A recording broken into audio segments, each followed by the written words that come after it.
Si vous suivez attentivement, sans aucun doute, chaque vendredi soir, vous savez qu'il existe encore de véritables taudis, des endroits que l'on a même honte de vous montrer, mais qui existent quand même. Alors si vous vivez cette situation, elle est intolérable avec votre logement 0826 107 109. L'adresse de Sans aucun doute s'inscrit sur votre téléviseur, ainsi bien sûr que le net tf1.fr, rubrique Sans aucun doute. Le reportage que vous allez voir est complètement hallucinant. Vous allez voir comment en 2004, on peut encore louer des appartements en cet étage. J'accueille sur ce plateau pour nous en parler Christine et Annie. Christine et Annie Verbroek vivent dans un véritable taudis avec leurs 5 enfants. Aujourd'hui, la situation est devenue invivable. Les enfants sont malades à répétition et l'un d'eux a même été mordu par un rat. Maintes fois alerté, le bailleur ne fait rien. Alors Christine, la fille, Annie, la maman, on est bien d'accord. Christine, vous êtes mariée? Je vis en ménage. Vous vivez en ménage, vous avez des enfants? 5. Vous vivez à combien dans cet appartement? 7. À 7. Quelle superficie? Vous savez pas? Mais l'état, en tout cas, ce qui est sûr, et ça, les images que vous allez voir sont impressionnantes, l'état est lamentable. Alors, donnez-nous un petit aperçu en 2 mots. Il y a le champignon, il y a de la moisissure, les murs qui sont trempés, il n'y a pas de chauffage. Enfin, maintenant, ils commencent à mettre l'installation, je ne sais pas comment ça se fait, mais... Oui, comme par hasard, notre journaliste est passé les voir lors de notre enquête. Le lendemain, il venait installer le chauffage. Oui. C'est quand même et là, incroyable, ils sont ça. venus, ils ont mis le chauffage, ils ont refait démonter les chauffages pour remettre des murs. Oui, parce que le problème, c'est qu'on ne peut... L'état des murs est tel qu'on ne peut même pas installer le chauffage, parce que ça fait tomber le mur. Le mur est tellement moisi que le poids du chauffage pourrait le faire basculer. Enfin, j'exagère un peu, mais on n'est pas loin de la vérité. Mais hier, ils sont venus pour changer une porte, tout le mur est tombé avec. Tout le mur est tombé dans la cuisine, il y avait les enfants dedans et tout. Tout est tombé, tout est tombé. Les enfants, on doit les évacuer parce que... Non, mais j'imagine le journal de 20h. Nous évacué l'apprenons le à bébé. l'instant. Un immeuble vient de s'effondrer. Au 4e, quelqu'un a essayé de mettre un cadre. Aujourd'hui, madame, déjà, au niveau sanitaire, vos enfants, comment ça se passe? 2 fois par semaine, ils vont chez leur grand-mère pour prendre leur bain, quoi. Je peux pas leur faire prendre un bain dans une salle de bain. Ouais. On s'organise ensemble avec les frères et sœurs. Je suppose que nos téléspectateurs ont envie d'en savoir plus et de voir vraiment l'état de cet appartement. Vous allez voir maintenant le reportage de Nicolas Rossignol et ensuite nous donnerons des coups de fil car ce n'est pas un particulier qui vous loue cet appartement, c'est un organisme social. C'est ça qu'il faut bien retenir. Ce que vous allez voir là est loué par un organisme social. Le reportage Nicolas Rossignol. C'est écœurant de louer ça à des gens. Et pour les loyers qu'ils leur demandent, c'est écœurant. Là, la moisissure en dessous, tout est moisi. Derrière, je sais même pas. Ouais, tout se décolle, le mur il tombe. Un immeuble totalement insalubre, 3 familles dans le plus grand désarroi. Des murs qui suintent, des odeurs nauséabondes, des rats et des souris dans leurs appartements. Nous sommes en 2004, on croirait pourtant ces familles sorties d'une œuvre de Zola. Nous, on est rentrés, on était au mois d'août. Au mois d'août, tout y avait été refait. Les murs, ils étaient blancs, il n'y avait rien du tout, mais il faisait chaud. Mais c'est en hiver qu'on a vu tous les dégâts, quoi. Et on m'avait promis que quand j'aurais accouché de ma petite fille, que j'aurais pu être ici. Et je suis toujours là, ça fait 6 ans et demi. Chez les Verbroek, au premier étage, on est 7 à vivre cet enfer, les parents et leurs 5 enfants. Depuis 6 ans, leurs conditions de vie se sont considérablement dégradées jusqu'au point de non-retour. Il y a de l'humidité, il y a aussi des rats et des souris. Pour l'instant, je suis plus ici, je vis chez ma sœur, quoi. J'ai dû placer mes enfants chez mes parents, chez mes frères et sœurs, parce que j'ai retrouvé des souris dans le lit du bébé. Là, le plus grand, il s'est fait mordre par quelque chose, on ne sait pas quoi. Il a senti un rat ou une souris dans son dos, il s'est levé, ils dormaient tous ici, quoi. C'est pour ça qu'on est parti. On ne peut plus rester ici, quoi. C'est ce que je dis. Il n'y a plus moyen. Dès que l'on entre dans l'appartement, une forte odeur d'humidité prend le visiteur à la gorge. Mais le choc, c'est quand Christine ouvre la porte de sa salle de bain. Ici, vous voyez, on est dans la salle de bain, vous voyez les dégâts, ça sent l'humidité. Mes enfants, ils peuvent même pas rentrer, ils rentrent en vitesse pour aller aux toilettes, mais ils doivent aller dans la famille pour prendre leur bain, tout ça, je peux même pas les laver ici, tellement que les murs ils sont mouillés, vous voyez. Il y a les champignons, je sais pas ce qu'il y a. Rien que là, les trous dans les murs. Le mur est trempé, ça fait des trous, ça creuse de partout. Plein de... Il n'y a rien qui peut...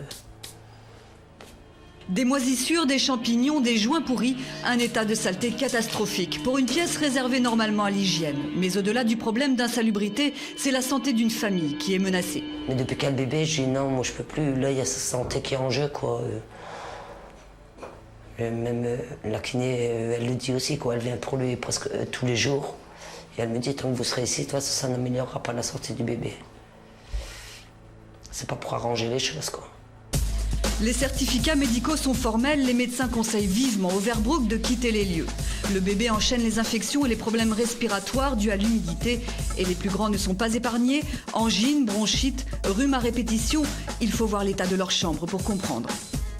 Ça fait même pas 3 mois qu'on a tapissé. Tous les tapisseries tombent, les murs ils sont trempés. J'ai mes filles qui dorment là. Alors, vous voyez un peu la catastrophe quand même, quoi. Pour les voir dormir là-dedans, j'ai de la misère à mettre la petite au lit, quoi. Qu'elle veut pas rentrer ici pour dormir le soir. Là, il n'y a rien qui tient. Là, tous les papiers d'école. Les enfants ont peur de dormir dans leur chambre, peur des rats et des souris qu'ils vont retrouver jusque dans leur lit. Leurs parents n'ont hélas rien d'autre à leur offrir car dans ces familles, l'argent est rare. Par pudeur, les parents n'ont pas souhaité que leur fille apparaisse dans ce reportage. À l'étage au-dessus, chez Thérèse Rogier, ce n'est guère mieux. Elle est là depuis 17 ans, mais ces 6 dernières années, sa situation a empiré. Ici, il y a des souris. J'entends sur ma cuisinière, il y a des crottes de souris tout partout. Et il y a des rats.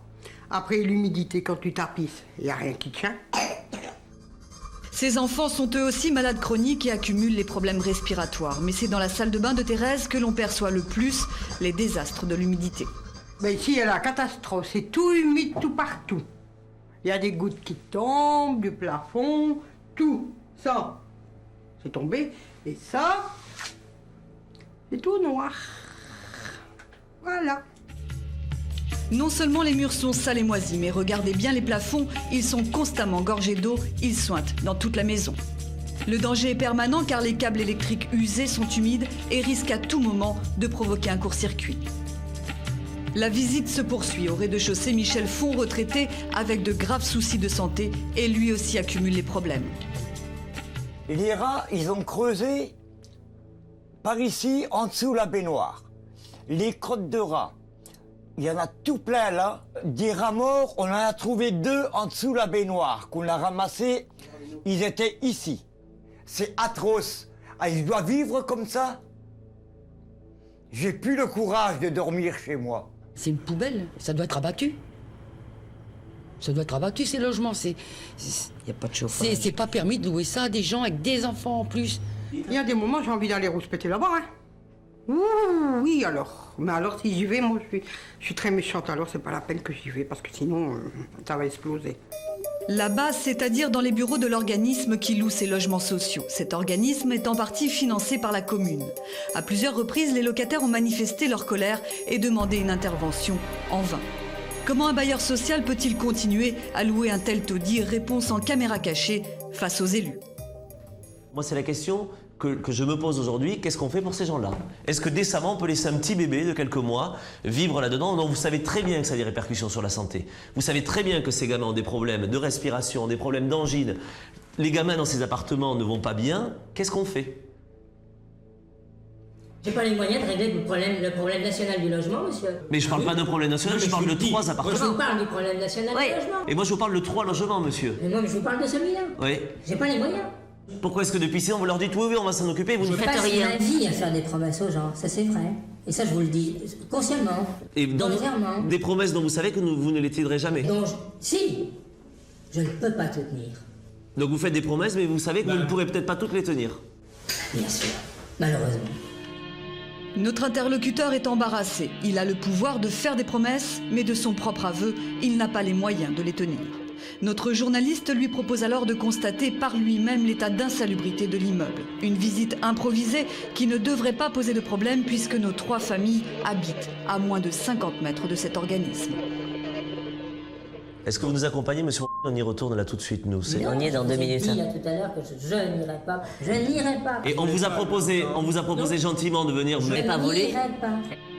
Aujourd'hui encore, il ne se déplacera pas. En 6 ans, il n'a jamais constaté l'état des appartements qui sont pourtant juste à côté de son bureau. Mais selon lui, les responsables de cette inertie sont ailleurs. Alors, est-ce que vous les relogez? Je n'ai pas les moyens. Et qui est à la responsabilité de cela? L'État. Et qui représente l'État ici? L'État et la collectivité locale. C'est eux qui ont la responsabilité de loger les Français. Donc, pas moi. Vous nous renvoyez vers la mairie de... Je vous renvoie vers l'État. Vous me renvoyez vers la mairie? Je vous renvoie vers l'État. Donc c'est la préfecture qui doit faire ça? Absolument. Et ce sera le mot de la fin. Bizarrement, moins d'1 heure après la visite de notre équipe, un fait étonnant va se produire. Alors que nous sommes de retour chez nos témoins, l'organisme envoie un technicien et des ouvriers pour réparer une fuite. Cette fuite, les locataires l'ont signalée il y a bien longtemps déjà. Alors dites-moi juste une chose, est-ce que vous êtes toujours aussi réactif quand il y a des soucis dans un appartement? Qu'est-ce qui vous fait croire le contraire? Mais parce que le fait que les problèmes persistent depuis 6 ans... Là, c'est un problème de fille qui a été déclaré ce matin. Et les autres problèmes, vous êtes pas intervenu sur les autres? En fait, vous avez vu un problème, on est intervenu. Oui, mais sur les autres, monsieur, les murs humides, etc. Alors... Ah, monsieur, sur le mur, là, regardez quand vous passez à côté. Donc il faut que tu remplaces le robinet. Hein. Bon, on va le faire le plus vite possible. Monsieur, qu'est-ce que vous dites de ça? Qu'est-ce que vous dites de ces murs, là? Je suis venu pour répondre à la problème de fuite. Oui, on répond ça directement. Hein. Voilà. S'il vous plaît. Et sur les autres murs de l'appartement, tout ce que vous voyez depuis 6 ans, là? Tu fais le robinet ce soir? Je fais ce soir. Ok, d'accord, c'est bien. Merci. Je ne m'attendais pas à être filmé, je suis pareil, donc excusez-moi, mais nous répondons à votre problème de fuite le plus vite possible. Voilà. Sur les autres merci. Problèmes, monsieur, les problèmes d'insalubrité. Eh bien, ils seront vus en temps. On y va? Qu'est-ce que vous répondez, monsieur, au problème d'insalubrité? Nous allons y répondre.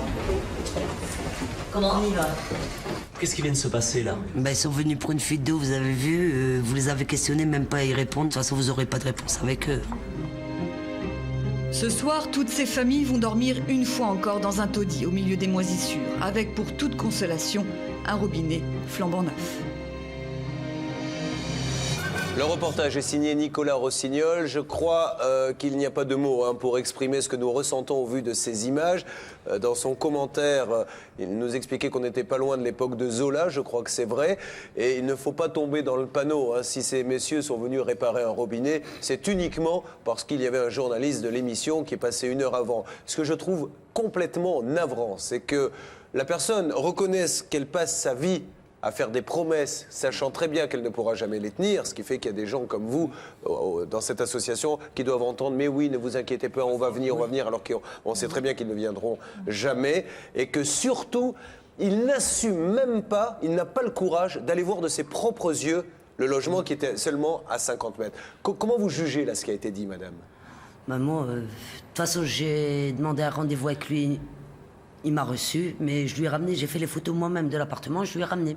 Je suis allée avec elle le voir et on lui a demandé de venir jusque-là. Il n'a jamais voulu. C'est plus qu'insalubre maintenant, c'est que c'est dangereux. On peut se faire mordre par un rat, on peut... C'est ce que je disais, ils ont commencé les travaux jeudi dernier, comme par hasard. Et du soir même, j'ai dû conduire le petit à l'hôpital sous oxygène, quoi. Avec les travaux, tout ça, il y avait un manque d'oxygène. Les médecins vous ont vraiment dit qu'il ne faut plus que ce petit reste dans cet appartement parce qu'il pourrait aller très très mal. C'est des crises d'asthme qu'il fait il y a 8 mois, il va avoir 8 mois.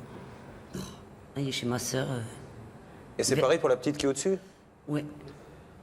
Là, il y a des appareils respiratoires, de toute façon, le dernier maintenant. Mais quel est votre sentiment, vous, madame? Quand vous voyez dans les conditions dans lesquelles on vous fait vivre, vous avez l'impression de quoi? Que vous faites comme si on vous avait parqué, là Ça m'énerve, parce que même les enfants, ils veulent plus venir là, quoi. Même les enfants, ils partent un petit peu à la fois, ils veulent plus... Elle est allée à la mairie pour demander 4 fois un rendez-vous à l'adjoint au maire. Elle l'a jamais eu. Elle l'a jamais eu. Et moi, je me suis énervée quand mon petit-fils est rentré sous l'oxygène à l'hôpital. J'ai eu la secrétaire qui a été très gentille et je lui ai dit, écoutez, il me faut absolument un rendez-vous avec l'adjoint au maire. J'ai mon petit-fils qui est à l'hôpital sous oxygène. J'ai dit, moi, si ça bouge pas, je ferai n'importe quoi, j'irai plus loin s'il le faut. Et elle m'a dit, vous serez convoqué le 9 à 14h30 au bureau des élus avec monsieur le maire. Bien, écoutez, je suis au moins content de voir que le passage de Nicolas Rossignol... J'ai dit, je le croirai quand je serai sur Bien sûr, mais ne vous inquiétez pas, on l'aura au téléphone, je l'espère. En tout cas, il faudra mettre cette municipalité devant ses responsabilités. Et c'est d'ailleurs pour ça que je me tourne tout de suite vers Maître Michel. Donc, rappelons que c'est une association qui loue donc des logements sociaux. Madame paie un loyer de 400, je crois, euros, mais à des aides qui font qu'elle ne débourse pas 400 euros. Elle, chaque mois, elle débourse 50 ou 60 euros. Mais enfin, l'association, elle encaisse 400 euros. Donc, première question que nous aurons à leur poser, c'est où va cet argent ?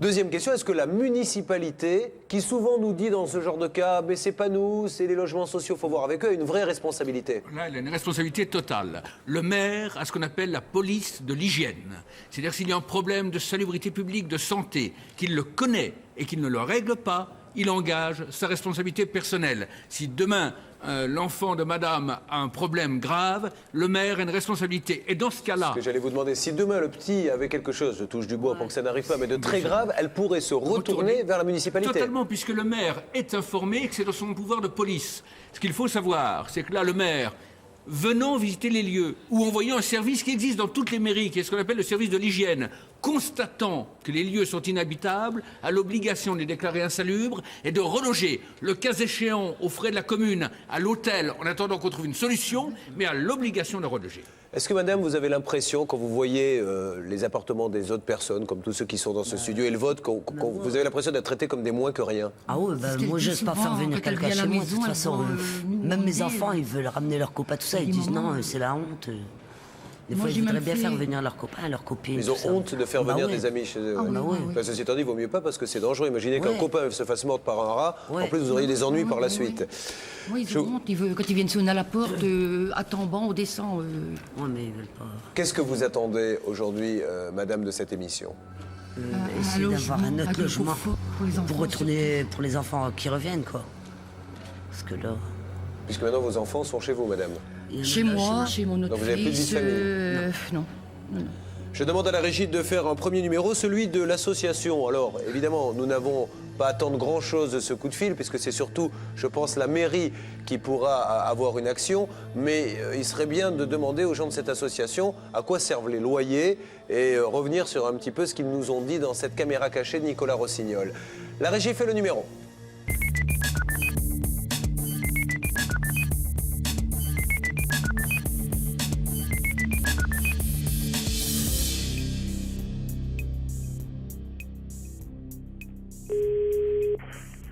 Oui, bonjour monsieur.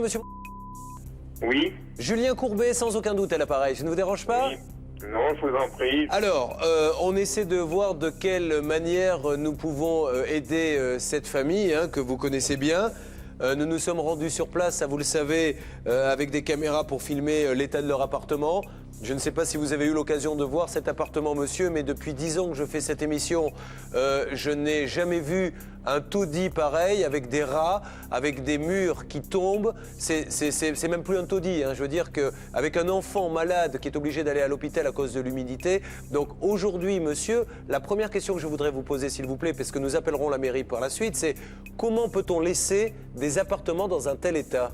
La famille a été relogée suite à une expulsion de l'office local. Oui. Elle avait à l'époque 4 personnes, elle en a aujourd'hui 7. D'accord.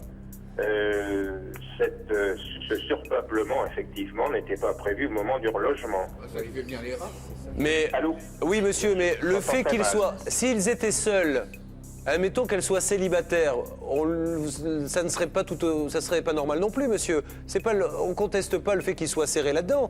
C'est l'humidité, c'est la pourriture. Le logement a été fourni avec un chauffage charbon qui ne convenait pas effectivement à la famille. Elle a utilisé un chauffage à pétrole qui donne beaucoup de monoxyde de carbone. D'une part, ça je le dis pour l'émission, ça servira au moins, parce que c'est un des chauffages les plus dangereux au niveau de monoxyde de carbone, et qui aussi provoque beaucoup de condensation et d'humidité intérieure. Mais c'est effectivement le chauffage à pétrole qui est aujourd'hui le moins cher en France. Et la voisine du dessus, un chauffage à pétrole aussi ? Ah, écoutez, ça, je ne sais pas. Parce qu'on a été filmé, la voisine du dessus, l'appartement est exactement dans le même état, c'est-à-dire plus qu'un taudis. Et elle, visiblement, et en dessous aussi, monsieur. Mais là, je ne suis pas un spécialiste du bâtiment, mais franchement, monsieur, qu'un chauffage, qu'il soit pétrole ou gaz, ou ce que vous voulez, mettre un appartement dans cet état, c'est pas vrai.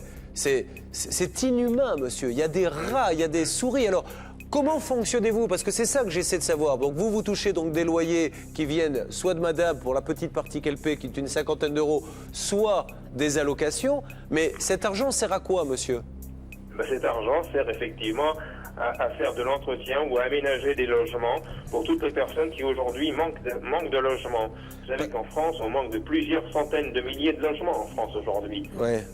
Peut-être faut-il mieux laisser les gens effectivement à la rue et que le problème au moins du logement soit réellement posé sur la place publique. Alors, Maître Michel. Je vous pose franchement une question. Est-ce que votre organisme est apte à gérer ou non, à prendre les mesures nécessaires ou non. Sinon, il faut le dire, il faut vous faire mettre sous tutelle de l'État en disant nous ne pouvons plus assumer. Et puis il y a des enfants en bas âge, monsieur. D'ailleurs, le dernier est allé à l'hôpital récemment. De plus, Le hier... dernier est allé à l'hôpital. J'ai dit quand ils ont commencé les travaux. Je voudrais dire que le problème de l'asthme dépendait d'avant leur relogement chez nous, puisque avant leur expulsion, déjà l'enfant avait effectivement des problèmes d'asthme importants, puisque Bien. le certificat Mais médical, la c'est voisine pas- du dessus vous dira que sa fille a également de gros problèmes d'infection respiratoire. Alors regardez le reportage, monsieur. Il y a des millions de gens qui vont le voir, mais je voudrais que vous, particulièrement, vous puissiez Oui, voir je l'état sais, de cet non. appartement parce que vous vous rendez pas compte, monsieur. Si. Vous êtes à la rue d'à côté, monsieur. Vous ne vous rendez pas compte du taudis, de la grotte, on pourrait presque employer ce mot, que vous louez à ces gens-là. C'est une honte. Elle va vous rapport au raconter ce qui s'est chauffage. passé lors de l'installation du chauffage. Et hier, vous avez dit de changer la porte de la salle de bain. Et tout le mur... Très bien. Eh bien, le mur s'est effondré, monsieur. Ils sont en train de le refaire. oui. Vous êtes en train de le refaire, c'est-à-dire qu'il est venu pour changer une porte et le mur est tombé, monsieur. Est-ce que vous connaissez beaucoup de maisons où quand on change une porte, le mur tombe? Il était là. Le bébé il était là. Mais je vous assure, vous ne vous rendez pas compte. Je pense qu'il faudrait vraiment, mais pour vous, pour votre culture personnelle, que vous vous rendiez dans cet appartement. Vous ne vous rendez pas compte, monsieur. Qu'est-ce que vous pouvez expliquer à cette dame? Alors, la mairie vous verse de l'argent, Écoutez, les aides monsieur. sociales vous versent de l'argent, elle Si vous je verse de pouvais l'argent. donner- Où il va où cet argent, monsieur, pour Si elle? je pouvais. Mais vous si en je faites pouvais quoi? donner- Sur cet immeuble, quels sont les investissements que vous avez faits par rapport à tous les loyers que vous avez touchés de la mairie et de cette dame? Nous avons envoyé 2 fois une entreprise, en 2000 et 2001 chez Madame Verbrook. Et 2 fois, cette dame nous a dit qu'elle n'avait rien demandé. Et j'ai malheureusement des factures d'entreprise. Oui, alors monsieur, sachez que votre attitude est du ressort effectivement de la non-assistance à personne en danger. Et je crois que nous allons les inviter, si vous ne réagissez pas tout de suite, à déposer une plainte effectivement de ce chef. Parce que vous savez qu'ils sont en danger, vous savez qu'un enfant a été hospitalisé. Donc là aussi, c'est inadmissible. Et je peux vous assurer qu'il est effectivement de votre responsabilité pénale que de ne pas agir aujourd'hui. Et vous ne vous êtes même pas déplacé, monsieur. C'est ça que je trouve complètement aberrant. Ça serait à l'autre bout de la France, je comprendrais. Il est à 50 Je mètres. l'ai vu avant qu'elle ne l'occupe. Il y a 6 ans, monsieur. Oui. Il y a 6 ans, Je l'ai oui. pas vu depuis qu'elle l'occupe. Est-ce que vous achèteriez une voiture que vous avez vue il y a 6 ans et 6 ans après, vous dites, bah, je te prends ta voiture finalement. Bah, tu veux pas la voir? Non, non, j'ai vu il y a 6 ans. Enfin, monsieur, qu'est-ce que vous me racontez là? Eh bien, allez le voir cet après-midi, monsieur. Est-ce que elles sont chez elles demain? Elles vous donnent rendez-vous. À quelle heure pouvez-vous y aller demain? Demain, je ne pourrai pas. Je suis Alors, en déplacement lundi. demain. Quand Mais est-ce que vous pouvez y aller lundi? Oui, j'irai. D'accord, monsieur. Lundi, nous serons là avec une caméra. Nous allons attendre votre venue.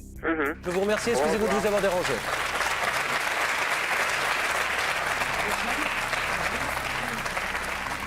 Bien, nous passons maintenant à un deuxième coup de fil. Nous allons téléphoner à la mairie concernée.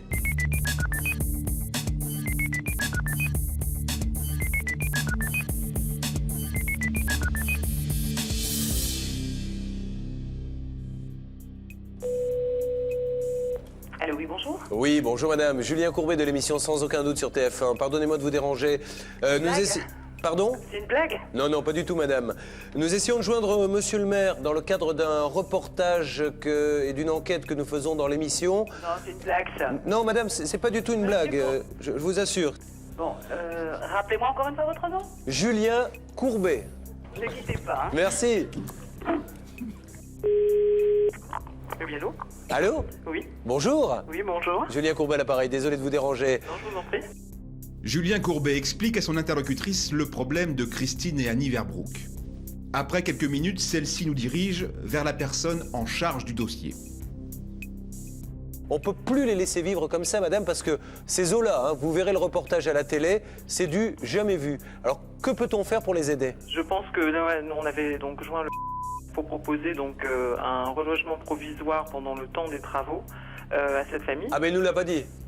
Il nous a dit, je ne peux rien faire, je ne peux pas les reloger. Nous, c'est ce qu'on va essayer de faire. Bon, c'est pas un relogement qui sera Bien. définitif, puisque je vous dis effectivement sur la ville, il y a eu beaucoup de demandes de Bien sûr. logements qui ne sont pas satisfaites. Bien sûr. Mais compte tenu donc des difficultés de santé des enfants, on va essayer de trouver donc pendant le temps des travaux un relogement provisoire de la famille. Bien, on va se parler pour ça en antenne. Madame, je vous dis à vous remercier pour votre disponibilité, votre professionnalisme. Et j'espère qu'ils pourront nous annoncer mercredi qu'ils ont un toit décent, d'accord? D'accord. Je vous passe quelqu'un. Merci madame, merci.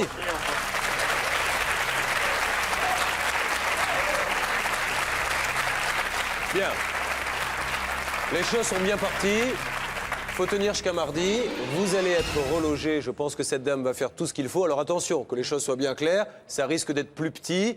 Et il ne faut pas non plus demander avoir 250 mètres carrés, peut-être éventuellement un jacuzzi et une salle de projection de cinéma. Mais n'allez pas plus loin, car ils ne pourront pas. Non mais voilà, il faudra aussi peut-être faire des efforts. Mais pour vos enfants, pensez à la santé de vos enfants. Même si c'est plus petit, que vous vous retrouvez à 3 dans une pièce, s'il y a des murs propres, neufs, etc., du bon chauffage, ça sera très bien, d'accord ?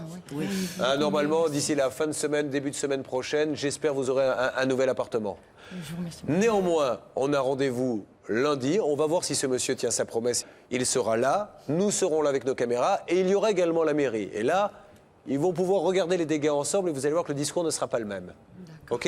D'accord, je vous remercie. Restez avec nous quelques instants. Alors, Maître Félono, conseil à donner quand on a ce genre d'habitation? C'est vrai que lorsqu'on se heurte au gestionnaire de l'immeuble qui gère l'urgence, qui gère avec les moyens qu'il a, mais qui en a, on le sait, de façon très insuffisante, il faut alerter le maire. Parce que c'est le maire qui doit faire cesser, qui est responsable en cas d'insalubrité. Il doit protéger tous ses administrés, tous ses concitoyens. Et on le voit, souvent, il arrive, lui, à prendre conscience de l'urgence et à mettre en œuvre des moyens exceptionnels dont il dispose, lui, mais pas un simple président d'organisme ou d'association de gestion. En tout cas, nous pouvons constater que le rhume de cerveau fait des ravages, car Nathalie vient de vous parler d'Uber, qui a une action prépondérante. Merci en tout cas, Nathalie. Non mais c'est vrai, n'hésitez pas, envoyez, je pense, une lettre recommandée, dites-moi les avocats si je dis une bêtise, à votre mère en disant, voilà, il y a danger, mon fils est à l'hôpital, dorénavant, s'il se passe quelque chose, vous ne pourrez pas dire que vous n'étiez pas au courant. Et je demande que les services d'insalubrité viennent. Ouais, ça c'est le vrai conseil qu'il faut retenir de la soirée. On vous raccompagne toutes les deux, nous nous voyons normalement par l'intermédiaire de Nicolas Rossignol lundi. Mardi, la réunion, c'est une grande semaine qui vous attend, j'espère avec de bonnes nouvelles, d'accord ? Merci à toutes les deux, embrassez la famille. On vous applaudit fort.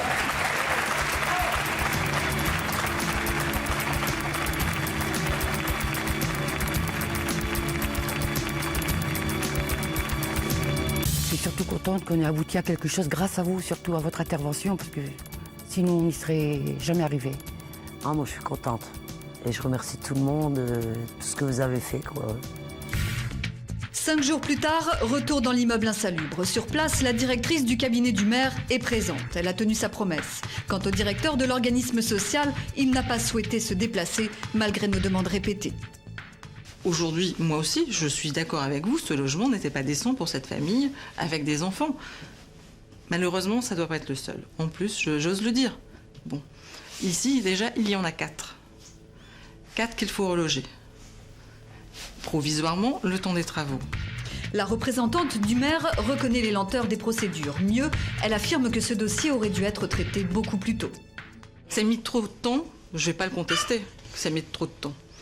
Et on lutte contre ça, effectivement, à essayer de gagner du temps. Donc ça, c'est vrai, je ne le conteste pas du tout que ça mette trop de temps. Alors après, chacun essaie de faire de son mieux. Je ne dis pas que c'est satisfaisant, je ne le dis pas. Je dis qu'ici, on essaie de trouver une solution qui essaie d'être un peu, je ne veux pas dire intelligente, mais au moins, je veux dire, qui nous aide à avancer tous dans une démarche qui puisse satisfaire cette famille et peut-être qui donnera aussi un peu des idées pour faire des montages qui soient effectivement plus opérationnels plus rapidement. Promesse tenue, vous allez le constater, en 4 jours de travaux, week-end compris, les lieux sont transformés. Une salle de bain refaite à neuf, une baignoire, le cabinet de toilette, le lavabo, tout a été changé. Un chauffe-eau a été installé et surtout il y a des radiateurs dans toutes les pièces, c'est une première. La mairie a donc tenu l'engagement, pris au téléphone avec Julien Courbet.